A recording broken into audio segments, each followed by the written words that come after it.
Absolutely. So the meaning behind the title Candy Girl Mentality all centers around the time when I was a sophomore at Cass High School, Cass Technical High School to be exact, and I was exposed to junior achievement. Oh, It okay. inspired me to take a $13 investment in M&M candies, which I turned into more than $4,000 by the time I graduated, and that I used to help pay for my first semester at the University of Michigan. And Wow. so when you think about that, I was a teenager exercising strong money management skills that frankly have carried me throughout my entire adult life. So Wow. now I'm in a position to not only help other adults with this knowledge, but I'm passionate about helping young people not only become financially empowered, but understand that they can persevere through tough times, overcome challenges, and prepare themselves for the life and career that they want. So that.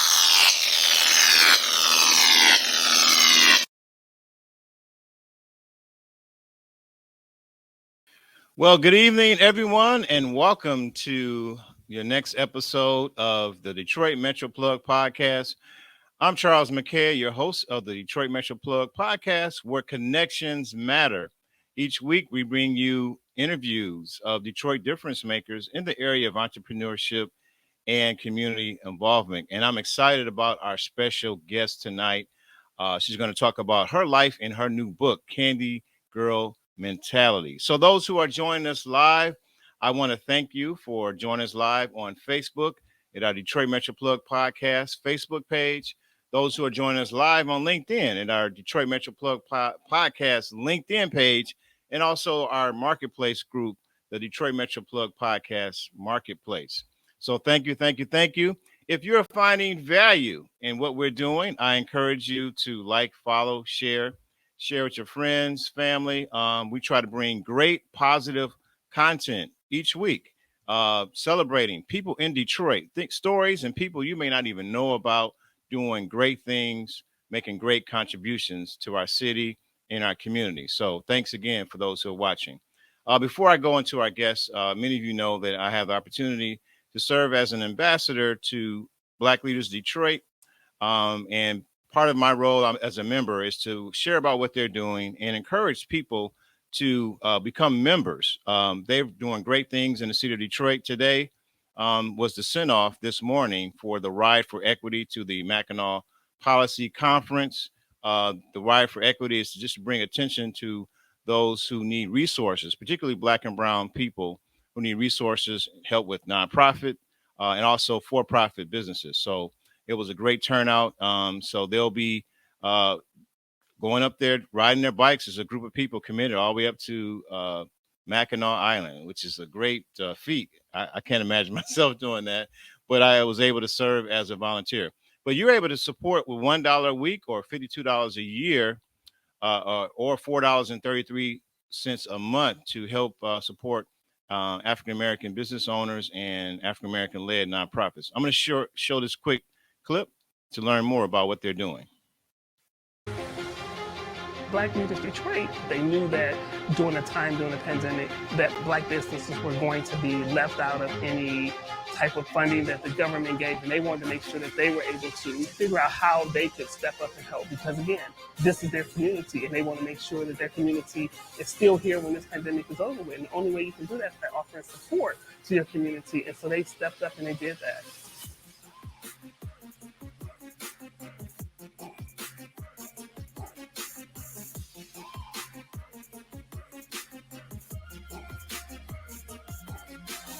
I've been telling everyone I know about Black Leaders Detroit. The things that they're doing is simply amazing. And they're taking care of business for the Black business owners. It's $1 a week donation to keep this great thing moving. $1 a week keeps it popping. Black Leaders Detroit. All right.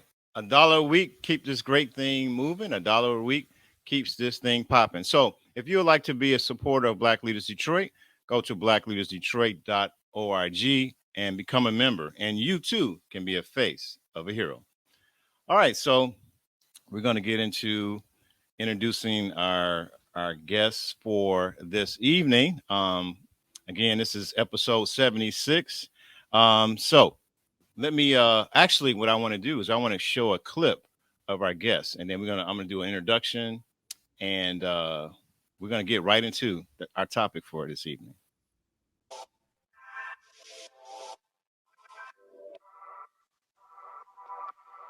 It's true. I've had tremendous success in my career, whether it be in business and finance, politics, or even higher education. You name it, I've done it. Award-winning accountant, former Michigan State representative, former candidate for mayor in the city of Detroit, an advisor to the mayor of the city of Detroit. In fact, his first chief of staff. And now I'm back in a space doing what I absolutely love, speaking for a living, empowering others, pouring into their lives, helping them to know that it's not about what Lisa has done. I've done it, but if I can do it, you can do it too. But here's the thing, when you do it, I want you to do it even better. And so what I want to do for you today is give you the 7 steps to building wealth and leaving a legacy that lives well beyond your existence. How many of you want to be able to do that? All right, fantastic. One of the things that I want all people to do is to adopt the Candy Girl mentality. What is that? It's the entrepreneur's mindset. That individual is unstoppable, and they recognize that life is not happening to them, but happening for them. You got to earn it. Nobody's going to give you anything in this life. Everything that you're going to get out of this life, you got to work for it. That means you got to roll up your sleeves, right? That means you got to put on your boots, right? And if you don't have straps, create some, because you can pull yourself up by them. Lisa Howze is such a fantastic ambassador for the accounting profession. She's dynamic, she's passionate, she's authentic. I get really excited about learning new things. The reason is because I know that I'm not learning it just for me. I'm learning it with the purpose of passing it on to the next person. We must be patient with ourselves, and we must be patient with the process. Everything is not going to happen in our time when we want it to happen. On the contrary, it's only going to happen when it's supposed to happen. All right. We got to be patient with ourselves and patient with the process. Ladies and gentlemen, let me read a little information about our next guest, to episode 76. Our next guest, she helps professionals strategically position themselves for career advancement and financial success. With over 25 years of experience, she has leveraged her business and financial acumen in her exceptional communication skills and passion for positively impacting the lives of people to add value to organizations and communities she serves. She is a native Detroiter who started her professional career in public accounting shortly after graduating with a Bachelor's of Business Administration degree from the University Michigan Ross School of Business. Afterwards, she became a licensed certified public accountant, earned her Master's of Science in Finance from Ross College. Over the years, she has been able to adapt her specialized knowledge, skills, and abilities to succeed in public, private, government, and educational sectors. Just her career highlights: she has served as a state elected representative from 2011 to 2012. She was appointed by the current mayor, Mike Duggan, to serve during his first term as chief of staff and then chief government affairs officer. She served as vice president of Detroit campus and strategic partnership at Davenport University. Shout out to Davenport because I'm a recent graduate, master's in management. She's also served as president of she also has served with the Accounting Aid Society.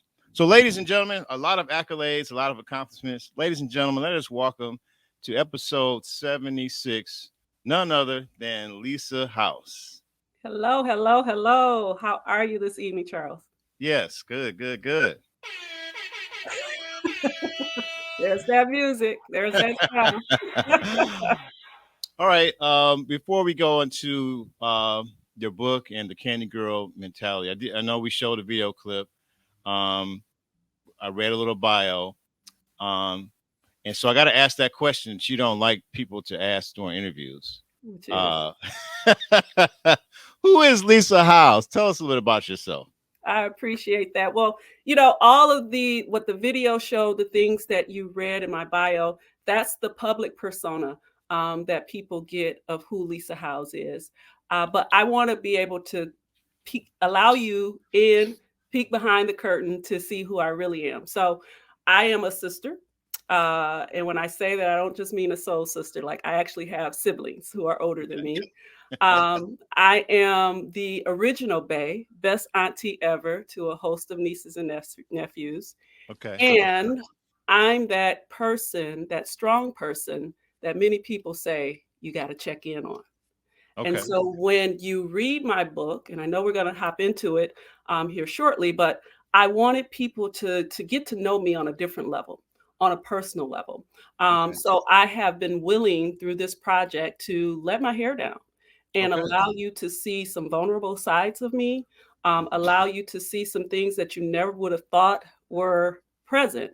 But the thing that I want to dispel from everyone's mind, whether it's about me or any other strong public figure or person who is in the spotlight, is that just because they're strong on the outside doesn't mean they don't have things going on the inside.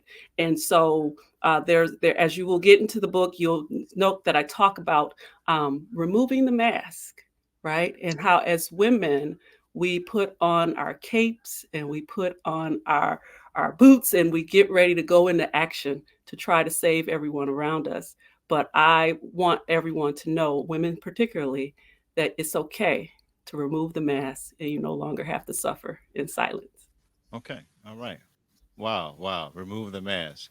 All right. So we're going to get into the book. I want to let our audience know that I was privileged to go to your book release celebration at Cass High School. And so I knew you as a rep, and I knew you served on the Duggan administration, but I didn't know you were you were a student at Cass, and you got that nickname, Candy Girl. Do you Yeah. mind sharing with our audience just a little bit of background, how that nickname started, and your experience at Cass Tech High School? Absolutely. So the meaning behind the title Candy Girl Mentality all centers around the time when I was a sophomore at Cass High School, Cass Technical High School to be exact, and I was exposed to junior achievement. Oh, It okay. inspired me to take a $13 investment in M&M candies, which I turned into more than $4,000 by the time I graduated, and that I used to help pay for my first semester at the University of Michigan. And Wow. so when you think about that, I was a teenager exercising strong money management skills that frankly have carried me throughout my entire adult life. So Wow. now I'm in a position to not only help other adults with this knowledge, but I'm passionate about helping young people not only become financially empowered, but understand that they can persevere through tough times, overcome challenges, and prepare themselves for the life and career that they want. So that actually is the mission of Candy Girl Mentality, helping young people get on a clear pathway to success. Wow. So you got this start with $13 and you were inspired or directed or taught at Junior Achievement or Yes. So let me give you the background on that.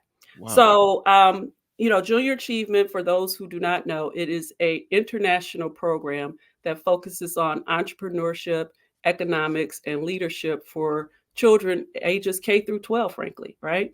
And so I was introduced to it while I was in 10th grade at Cass, and the program would take place on a Thursday night.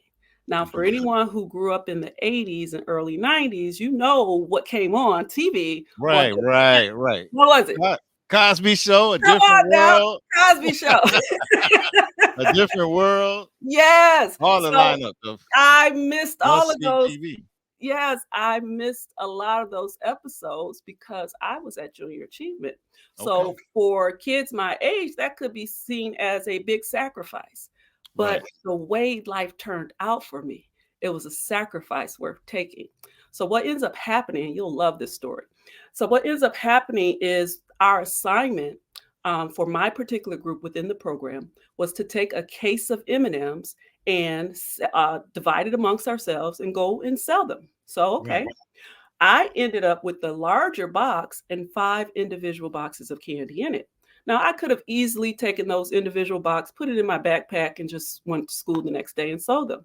But no, I had to take the big box onto the bus, right? Because I used to take the Grand River bus to school. Okay. And before I got off the bus, I sold all 5 boxes. I was like, well, that Oh, was wow. pretty easy. But I didn't want to leave the empty box behind. I'm not a litter bug. So I take it into school, put it in my locker, forget about it. Every time I would go to my locker, one of my classmates would be standing by. They'd see the empty box and they'd say, hey, Lisa, you got M&Ms? And I say, no, but I can get you some. And this would go on for a couple more days and a couple of weeks. And I go to the locker, Wow. somebody be standing by. They see the empty box. They ask the question, Lisa, you got M&Ms? And I say, no, but I can get you some. So finally, Wow. one Saturday afternoon, I went by the candy wholesaler in my neighborhood and I only had $13. Well, a full case cost $15. So I said to the owner, hey, listen, all I have is $13. Take out the extra boxes and give me what I can afford. And he did exactly that. So that Monday, I went to school. I sold all 52 boxes. At the end of the day, I ended up with $26, right?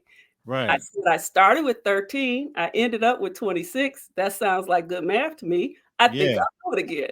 So pretty soon, 26 became 52. 52 turned into 104, 104 to Wow. 208, and 208 to 416. So in a matter of 5 days, I took $13, which to some people would seem like not a whole lot of money. Right. Not enough, right? And turned it into $416 by the end of that first week. So Wow. Wow.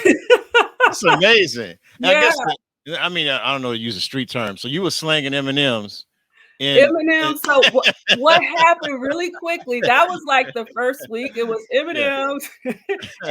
and I don't mind the vernacular. I got vernacular of my own when it comes to that, right? Right. Right. But I took it went from M&Ms and Reese's cups, like the dollar Wow. size that you would get at the movie theaters, and it expanded because of my classmates wanted Snickers, Kit Kat, Twix, Scores, Mars bars, Almond Joy, Paydays, Skittles, Starburst, Sour Patch Kids. The list went on. Then they started asking for potato chips. I was like, okay, well, I got Wow. to Wow. deliver on the potato chips.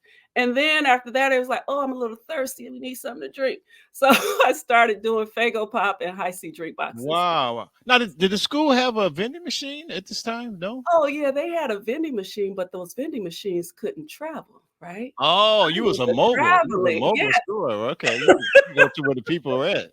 But you had exactly. limited time in between class time, probably. Absolutely. Okay. All So, right. a sale could go Wow. down just about anywhere, whether it was in the Okay. Okay. classroom or back You stairwell. reduce friction in the selling process. Whatever you say, all I know is it was getting done. Right. Okay. That's entrepreneurship 101. Absolutely. Providing Now, the service in and order reducing to friction. scale to that $4,000 level, though, Yeah. I had to have help. So I Okay. actually had 2 classmates working for me. Wow. Wow. That's Yeah, awesome. That's yeah. amazing. Now, what inspired you to join Junior Achievement? Did you have a desire for entrepreneurship? We were encouraged by your parents, or how did that happen? Well, Junior Achievement, somehow there was a presenter who had come to our class, excuse me, and that's how I got introduced to it. But prior Okay. to entering high school, my first real experience with entrepreneurship took place when I was 10 years old. So Okay. just about 5 years earlier, we had moved to a new neighborhood. And the only reason why we were in that new neighborhood is because we got evicted from our house in the previous neighborhood. So Okay. we, before I reached age 9, we had been evicted in my family twice. And I know a lot of people, coming through the pandemic can understand what that looks like and what that feels like. And Yeah. for an 8-year-old, that was not a comfortable feeling. Mhm. However, by the time we got to the new neighborhood, there was a young lady who lived across the street from me, and she had a lemonade stand. And she sold each glass for like 25 cents. So, I even bought a glass. And I saw that she was doing pretty well with it. And I said, you know what? If she can do it, I can do it too. But when I do it, I'm going to do it even better. So not Wow. only did I have lemonade, I had popcorn fresh popped on the stove. I had Wow. popsicles and penny candy. So the things Wow. that my mom could not afford to get me on, to get me from her resources, her limited resources, I developed a desire that if I really wanted it, then I needed to do something to create it, to work for it. And entrepreneurship was just something that came naturally for me. Okay. I Okay. like to call it creating something out of nothing, Okay. because literally that I came from where there were very little means, very little resources in our family. And I turned out to be that one who went for it and got it. And I'm blessed for Wow. Wow. Wow. I think that deserves some air horns right there. it. Now let's get into this book. I have my copy I got from the book release celebration book signing party. I started going through it this weekend in preparation for our interview, and I must confess I got pages of notes, and there was a lot of questions, and it was I consume a lot of books, reading through Audible, and I got to say, so far, I haven't completed it yet, but it's very, very meaty. You and just the things in the preface, you talked about this 4-year journey of kind of self discovery. Yeah. So what was that like in preparation? So it was a 4-year process to write this book. So for me, and just for anybody out there listening who's ever thought about writing a book, Yeah. and you just haven't done it yet because you're thinking, oh, I don't have time. Just Right. because my process was 4 years from initiation to actual publication doesn't mean it's going to take you that long. And the Okay. beautiful thing about it is because I've traveled that road already, I can help you kind of take a few shortcuts, or, Okay. I can That's take good. you a different route where you can miss some of the red lights in between, if you will. But yeah, so the process was introduced to me in October of 2018.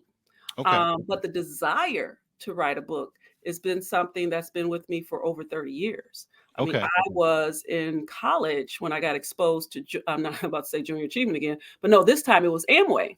Mhm. So I was a young Amway distributor, and one of the leaders in that organization talked about creating something one time, like a book, Right. and being able to sell it over and over and over again. So Right. that whole idea intrigued me, which made me eventually say, I need to write my book. I want to write my book. Right. Right. Exactly. So what happened though, over time, the message and the reason for writing the book evolved. Initially, it was about helping people to see life through a different lens, and those concepts are still very much embedded in the book. But Okay. helping you to see your life and your career through a different lens so that you can have the life and career that you want. Because you heard the saying that 10% of life is what happens to you. 90% is how you respond. Right. And so we all experience some level of setback or disappointment, but the Mhm. question is, how are we going to respond when they occur? And so the reason why the book is broken into 3 sections, strength, courage, and wisdom, it will take all 3 of those in order to bounce back from setbacks, right? Right. Right. Right. And so this 4-year journey, I said it was a journey in self-discovery, primarily because I was able to think about some things that I hadn't thought about in a long time. Like Okay. the fact that I'd been evicted twice before age 9. Like I Wow. had not thought about that in a very long time. Right. But Right. when you start to pull those layers back that I was talking about before, Right. and really go deep, there was some emotion, some emotional nerves, right, that were touched by going through this process. So for me, the first time I wrote it, meaning the initial manuscript, I was told to put everything out there. Just put it out there, and then you could always edit it, right? Right. Right. What I found is that process was more cathartic for me, allowing me to kind of get some things off my chest and off my heart. Wow. Wow. And then it's like, okay, but you think it's meaty now. It was meaty and it had fat on it, right? So, Right. Right. Right. so I said, I need to, in the second round where I'm going through the editing process, how do I take what I've written and make it useful for the reader. Like Right. they don't need to read long passages, but how can I get to the point, make sure that they're getting value out of the stories and the lessons that I share, so that they can not only feel, see, touch, smell. Like I really wanted to draw the reader in to my world, so you can ride that emotional roller coaster with me. Right. And it's not just about the successes, right? You see that I've been a state representative. You see Right. that I've run for mayor and served with the mayor and met world leaders, or at least Right. those that are in Washington and in DC and in Lansing. But beyond that, like, what are some of those difficult moments that I had to Right. overcome? What Yeah. about those times when I felt like giving up? Like on the campaign trail, you could ask some of my team members. I was like, I quit. They were like, again, really? All right, whatever. We'll talk to you later. We'll see you at the next event. I'm like, Right. okay. Right. So yeah, it definitely was a growth process for me. Yes. I was able to kind of step outside of the action and then evaluate it from a more objective standpoint, as opposed to the person who was in the moment feeling all the emotions. And sometimes what you'll find, I don't know about you or your listeners, but Yeah. sometimes we're led by our emotions and we think that our emotions are telling us the truth, when Right. really they're not. They're kind of misleading, right? And Yeah. so going through this writing process, I found that I could be even more authentic and transparent about some of those difficult moments, because I grew through it. I could see it differently now. When I talk Right. about seeing life through a different lens, I can see it differently now. And therefore, it makes it easier for me to talk about, which then allows the person who's reading it to get their own breakthrough. Okay. Awesome, man. There's so much that we could talk about. Well, let's go into this. In your introduction, I believe it was a preface or introduction, you wanted to share that Candy Girl mentality is not a gender thing. Yes. It's a mentality and approach to life. Yes. Because I don't want people to think that you wrote this book for I don't assume that you wrote this book for just women, but this is for anybody who wants to bounce back from a setback. Is that? Absolutely. Yeah. So of course, it's written for everyone, but it's written from a woman's perspective, a Black Okay. woman's perspective, to be exact. Right. But the principles, they have no color, they have no gender. They're just facts. They're just principles are unchanging. And so when you talk about, and I'll give you an example of that. I said, if you want to get to know me, the best way to do that is to understand what I believe. And Okay. I have 3 fundamental beliefs. Number 1 is everything happens for a reason. 2, there's no such thing as a lack of money. There's a lack of imagination and creativity. And then 3, if you want to be great in life, you must attach yourself to a cause that's greater than you. So Okay. those are my 3 beliefs that you will see interweaved into the story throughout the book. And as you see me doing different things. So for example, everything happens for a reason. I give the reader insights into how I got here, my parents, and how I was conceived. It wasn't necessarily what one might consider ideal, but it happened for a reason. Right. 2, when I talk about a lack of money being not the problem, but a lack of imagination and creativity, I figured out how to take $13, which wasn't enough to buy a full case, but it became more than enough to help me to pay for college, right? Right. The last thing about attaching yourself to a cause. The thing is that a lot of times we want to be that standout person, right? We want to be in the limelight. But oftentimes that's not what gets it. Those who are elevated tend to be the ones who are being of service to someone else. So when you see me now taking leaps of faith into politics, an area that I had never explored before, and have success in the end, that is me attaching myself to a cause that was much bigger than me. At the time, the city of Detroit was in a $300 million deficit. You Right. had street lights that weren't on. You had Right. trash that wasn't being picked up, buses that weren't running on time. And so while I may have been doing well in my career, my finances may have been together. The people around me, it wasn't the same story. So again, that is attaching myself to a cause that's much bigger than me. Now, that's amazing. You share your core values, your core beliefs that kind of is your compass in your life. I wanted to ask about value two, when you talked about lack of money is not an issue, but lack of imagination. And the reason why I bring this up is that I've been blessed to serve as a civil servant as my day job. I'm a podcaster at night, civil servant during the day at the state of Michigan. Okay. 13 plus years with Department of Health and Human Services. So Mhm. work on the front lines for people who are facing financial challenges. So what would you say to those people out there who feel like they wasn't born in the right zip code, maybe they wasn't born the right race or whatever, the right neighborhood, the right connections?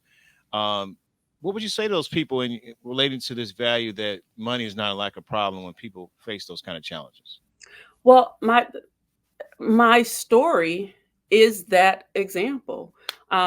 You could say that I didn't live or wasn't born in the right zip code. In fact, I currently live in a zip code that's supposed to be the worst in all of America, but I live here. And we Wow. can revisit why that is so. I've been in my home for the last 23 years. Wow. Okay. So just stick in this. So be clear, in the city of Detroit. Okay. Wow.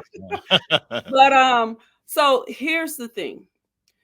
There is a narrative that says if you're born in this zip code, if you're born of this race, if you're this gender, if you're this size, Right. if your hair is kinky versus being straight, then you're not set to have success. In fact, there was a colleague who posted a statistic that said children born into families that are destined for poverty, Right. they have a 13% chance of having economic stability. Right. A 13% chance. Technically, that's me. Right. But you have to know that that narrative does not serve you when you serve. If I could talk about my faith on your show, I Yes. serve a Fine. greater and a higher God. Right. And I Right. came into that understanding later in my life, though. Right. But I think it was the desire just to want more.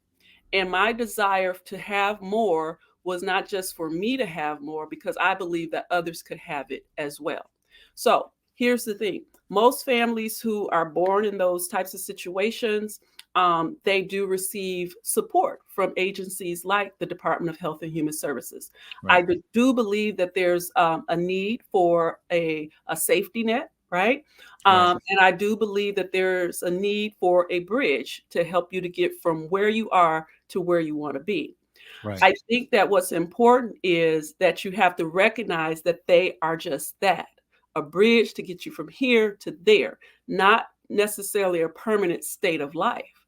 And so one of the key things that has been an asset for me is education. And so you see me talk about that in chapter 2 of the book, which is entitled, You're Gonna Learn Today.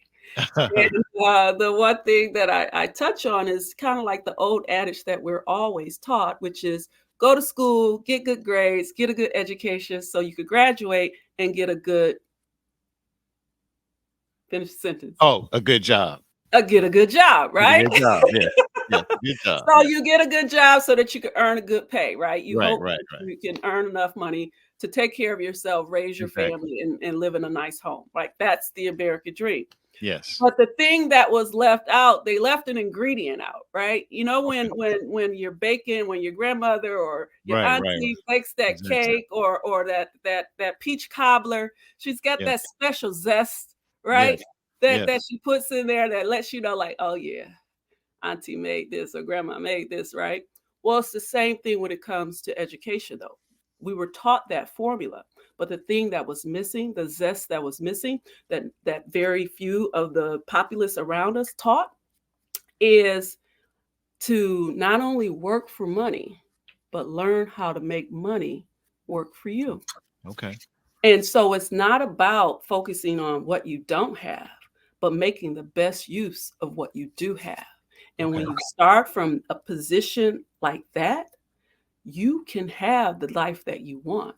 Like it literally is, when you think about it, when you think about becoming an entrepreneur, Entrepreneurs not only take risks, entrepreneurs look to service a need in the marketplace that's missing, whether it's a product or service. You're trying to get something to someone that's going to add value to their lives, create a convenience. So it's like, if they got something for me that makes this easier, I don't have to work so hard to do it myself, give me that, right? So that's what the imagination part and being creative and innovative. Okay. And that's the fun part and the joy of being an entrepreneur.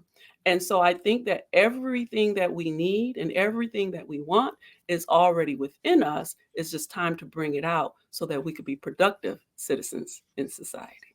All right. All right. So have imagination, use our resources, and be a learner. Would you say those core values represent Candy Girl mentality, or how would you characterize or define Candy Girl mentality? Well, they are very much, because I am Candy Girl, right? Like that Right. never has changed. And the way that I think and the way that I process certainly encompasses those three things. Now, to translate it for others to help them to understand, it's about being unstoppable, right? You heard that mentioned in my video. And Right. what that means is when you come into or come up against an obstacle and it seems like you can't go through it. It seems like, everything, circumstances are against you. You have to find a way around it. You have to find a different way. So, for example, if I go back to when I was at CAS, there was an announcement made over the PA system that while we appreciate your entrepreneurial endeavors, we ask that you cease and desist from all sales in and around. Oh wow. I was like, okay, I think they talking to me, right? Right. So that is an outside force, an external force, right? Which was Right. school administration. Right. But for me, I'm like, and I'm not, I don't want to necessarily teach disobedience, but Right. for me, it was like, okay, that part went in one way, one ear and right out the other, because I continued to sell. Now, there were times where my candy got confiscated and they give it back to me at the end of the day. And I cool off for a couple of weeks and, like you say, let things kind of chill out. And then I was back on the block again, right? The streets was hot. The streets was hot. Exactly.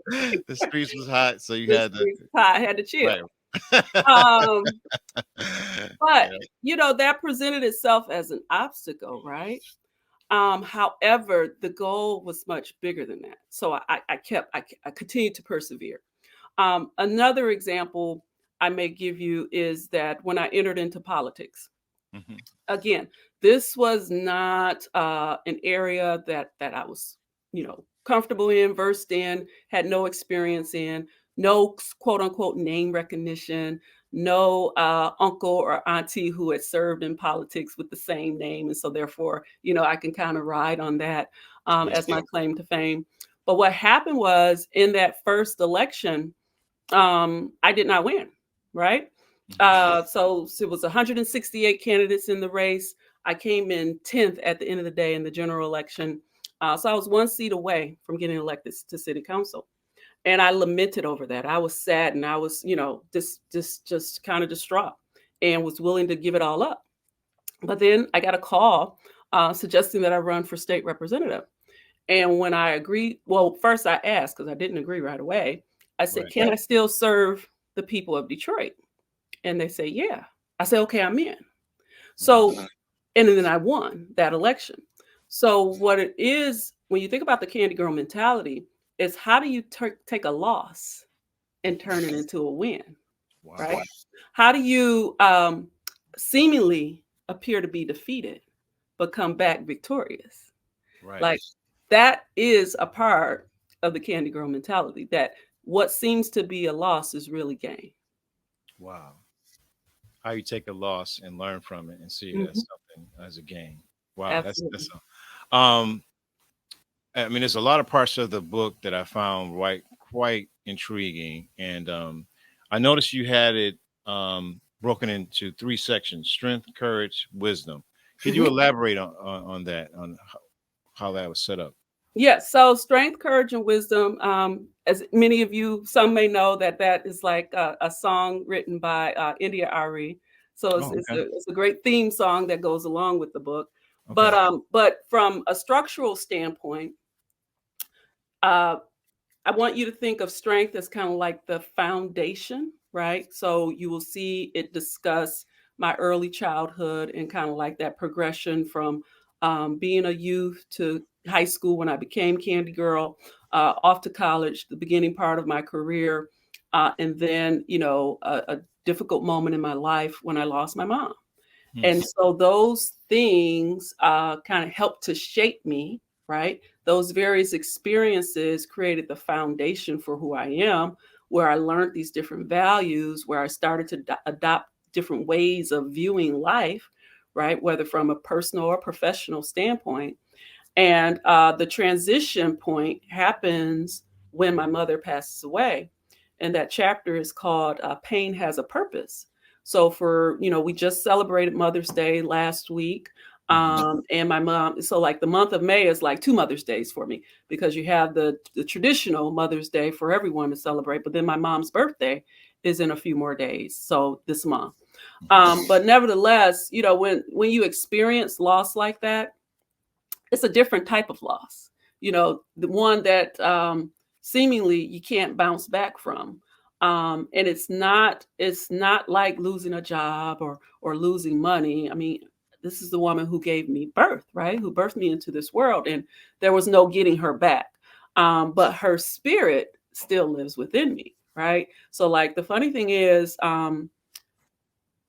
the day. So I'll save that for the readers to find out. But Right. I'll just say this: my mom has been my cheerleader for the very longest, and though she's not here with me now to see the things that I've accomplished in the last 17 years since she's been gone, but the last 14 years since I entered into politics and everything that happened since then, including transitioning out of corporate America to live this life of an entrepreneur. Like where I am now is the full circle of where I was 17 years ago, Wow. right? So if you think about that, the courage part of the book is when I started doing these magnanimous things like leaving my corporate career, Right. running for political office, being able to, defy the odds when it came to, the insurmountable task of getting elected in a city like Detroit, where it takes a lot of money, right, to get elected. But even in that, I exercise the Candy Girl mentality of taking a little and turning it into a lot, or making it Okay. even be perceived to be a lot. Because out of the candidates who were running for city council, I was the first one on the airwaves with a radio ad. And while some thought it might have been foolhardy to do that, it set me apart. I could Right. go into political settings and the people who were there knew me before I knew them. And I knew nothing about anything, right? I'm still new. Right. But what Right. I found was that message of being the only certified public accountant running for Detroit City Council was resonating, because people would say it back to me, or they'd say, I heard your radio ad. Hmm. And little did they know, I only paid like $25 per ad. Wow. That's a So good this whole investment. idea of taking what you have, no matter how big or how small. In this case, it was small, but we leveraged it in such a big way that it Hmm. made an impact. That this unknown entity by the name of Lisa Howze could enter a race where you've got experienced politicians and place 12th in the top 18, first time out, unheard of. Wow. Wow. What a way. Um, we don't want to give too much away to the readers, because this is a great book. Want to encourage people to purchase it. Who would you say who would best benefit from this book? The people who would best benefit are um, youth, right? When Mhm. it comes to that Candy Girl mentality, the creation of Candy Girl in high school, Mhm. um, and what it took to study, and the people who encouraged me, like respecting that process, like respecting where you are at that time in your life. Those who are young career professionals, again, recognizing what you would want to do and how to respond to situations when things don't work out how you intended them to the first time, how not to give up, but continue to persevere until you achieve your goal. And then certainly for women, it's important that they get these lessons, because as you continue to mature, women are naturally nurturers, but the importance of nurturing our own souls is so key, so that we are here and available for those who rely and depend upon us. We got to learn how to be there for ourselves. So women are definitely going to benefit from this. And then men, from the standpoint of just understand, if you have a woman in your life, whether it's your daughter, your niece, your cousin, your aunt, your mom, like, what an important role you serve as the man or a man in her life, and how that can impact her, whether it's positively or negatively. But your presence is important.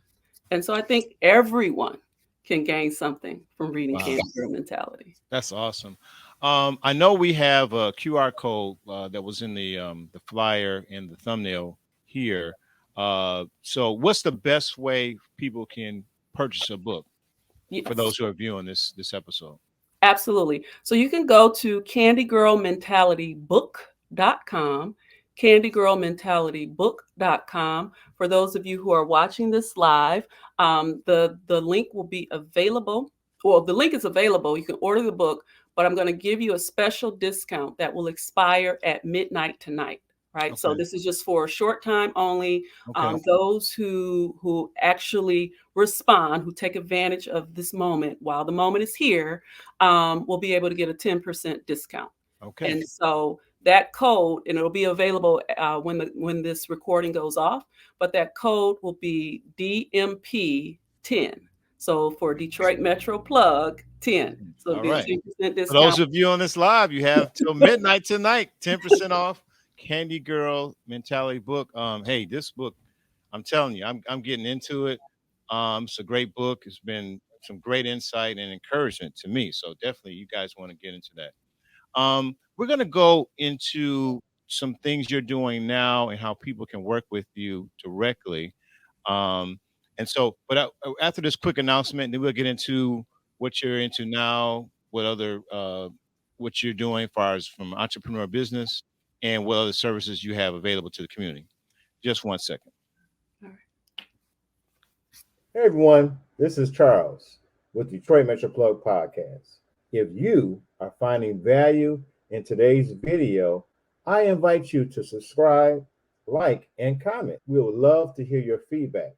And don't forget to click on that notification bell so you can be notified when we have upcoming episodes of difference makers in the area of entrepreneurship and community involvement.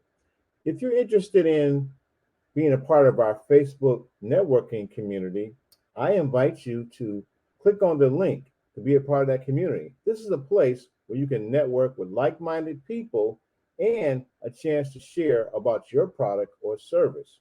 If you're interested in working with me directly on how you can share your story with video or with podcasting, you can email me direct at DetroitMetroPlug313@gmail.com. Thanks again, and let's get back to this interview.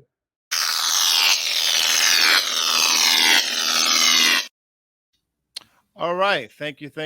For those who have been watching us live, we are been blessed to have our special guest, Lisa Howze. She's been talking about her life and journey, talking about her new book, Candy Girl Mentality. She shared about her core values that guide her life, and just about how you can bounce back from a loss and see how you can gain from that loss. And for those who are viewing live up until 11:59 or 12 a.m., you get 10% off the discount. What was that code again? Was DMP 10? DMP10. DMP10. And you go, which website will they go to? Candygirlmentalitybook.com. Candygirlmentalitybook.com. All right. So I encourage you guys to get that. And just to let you know, this podcast is powered by Empower You Ventures, and we're going to be doing an entrepreneur book club starting this summer. We're going to be meeting the second Tuesday in June, July, and August at Centric Place in Farmington Hills. And guess what book we're going to use? That's right. We're going to go, the book club is going to go through Candy Girl Mentality. So this is for men and women. If you are an entrepreneur, thought leader, influencer, you want to be a part of a community of like-minded people that will encourage each other, keep each other accountable on trying to achieve goals in our life. I want to encourage you to be a part of this book club. So you'll hear more about that. So let's get into, so we know that your background, and you talked a little bit about today that, you served in the, as a civil servant, as an elected official, also with the mayor administration, the current mayor, Mike Duggan. So you served as a civil servant. You served in the academy as a vice president, working with Davenport University, and you served in corporate America. But what is Lisa Howze doing now? What are you up to now? Well, I currently chair the board of the Accounting Aid Society, which is a nonprofit organization that provides free tax assistance or tax assistance at no charge to our clients. We also have what's called the Accounting Aid Academy for entrepreneurs who need support with their finances, as well as the Low Income Taxpayer Clinic. So again, when you talked earlier about families who are distressed financially, that low to moderate income individual is the ideal client for the services that Accounting Aid Society offers. So it has certainly been my honor to chair that particular board. My service time will actually come to an end as far as being chair at the end of June. So June 30th is when we'll transition to new leadership. But in addition to what I do from a volunteer standpoint, the core time that I've spent these last 2 years has been on creating the book, but not only that, developing tools for individuals that will help them to carry out the different principles and practices that I've included in the book. So it's one thing to read the book and say, okay, that was great, but then be left with questions on how do I implement this for myself? Okay. So now I am transitioning or evolving, I should say, into the next phase of what Candy Girl Mentality is. And so for those who get the book, you will later receive an invitation to go a step further. But you got to have the book because you need to know what the principles are that Right. you want to adopt into your life so that you can get the results that you believe that you want to get. And I'm here to help to coach people through that process. Okay. Now, will this be a mentorship coaching program or something else? It will be part of it is do it yourself, and another part is do it with you. Okay. So I am creating a community, like you said, of like-minded individuals. So imagine as you, first of all, thank you for choosing my book to jump off or kick off your book club within Detroit Metro Plug. I'm truly honored to have my book selected for that purpose.